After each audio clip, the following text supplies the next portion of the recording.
Do you think that your anger has come from the outside in and now you want to let it out again? Are you sure that the anger is coming from the outside? That is a counter question.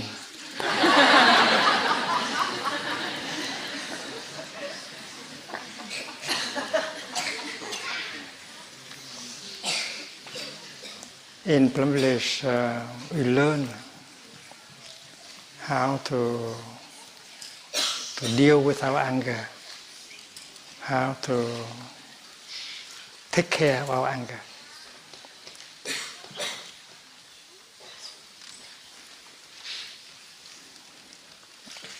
Anger is not something pleasant. It's like the mud. But without the mud, we cannot grow lotus flowers. So the mud is useful somehow. So your anger is useful somehow.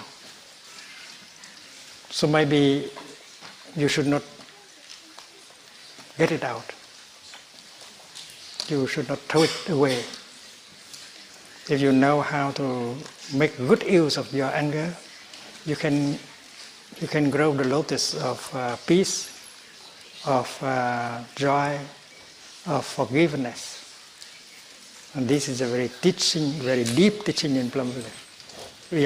We have been learning about this.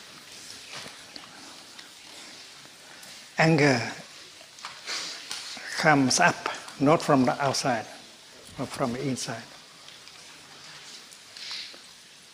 Because we do not understand, and that is why we cannot love. And if we look deeply, we listen deeply, we'll be able to understand. And when we understand, there is love. And when there is love, anger just transforms itself. You don't have to take anger and throw it away. In fact, anger is something that you can use, and if you hold that anger in understanding, in compassion, then anger becomes something like love, like compassion. I will give you an example.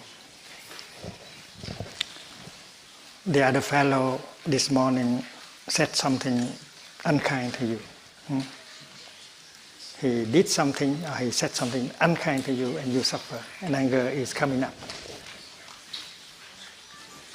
And usually, if you are not a good practitioner, you want to give that boy or that girl a punch.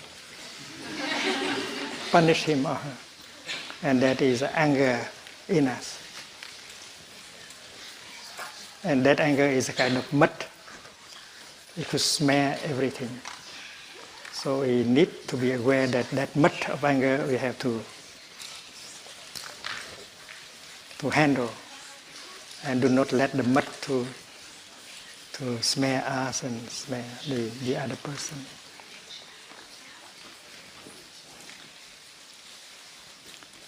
So you may like to breathe in calmly, mindfully, and look at that boy or girl. And what do you see in him or in her? You see there is a violence in him, there is anger, suffering in him or in her. If that boy or girl is happy, he would not have said something mean like that. He wouldn't have done something violent like that. But he did not have the happiness. He does not have the happiness in him. That is why he suffers. And when he suffers like that, he wants to get his suffering out by saying something mean to you or doing something unkind to you, and he thinks that by doing so he will suffer less. That's not very intelligent.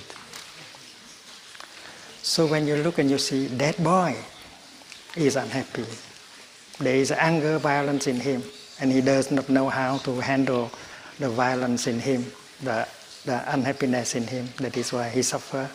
And when he suffers like that, it's natural that he makes people around him suffer.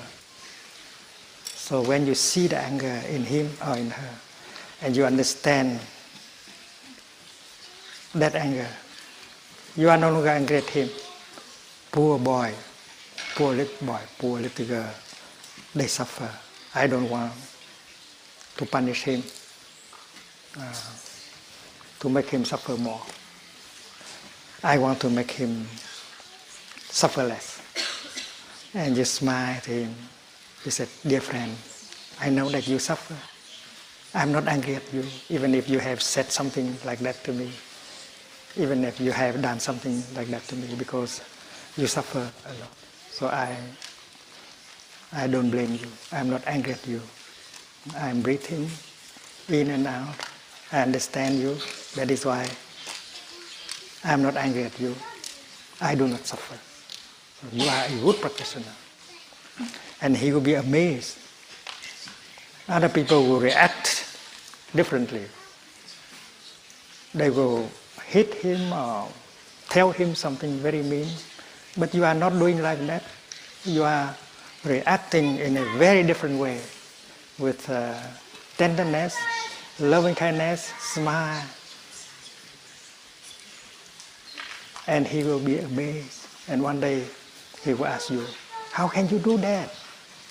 When someone said something very brutal, very mean, and does something very violent like that, and you still keep your calm, your peace. How? And then you tell him, you tell her how you have come to Plum Village and learn that kind of mindful breathing and recognize the anger and recognize anger in you and in that person. So we come here as very young people, and we learn these wonderful things.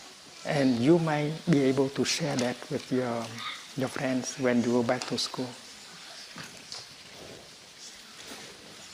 That is also a good question.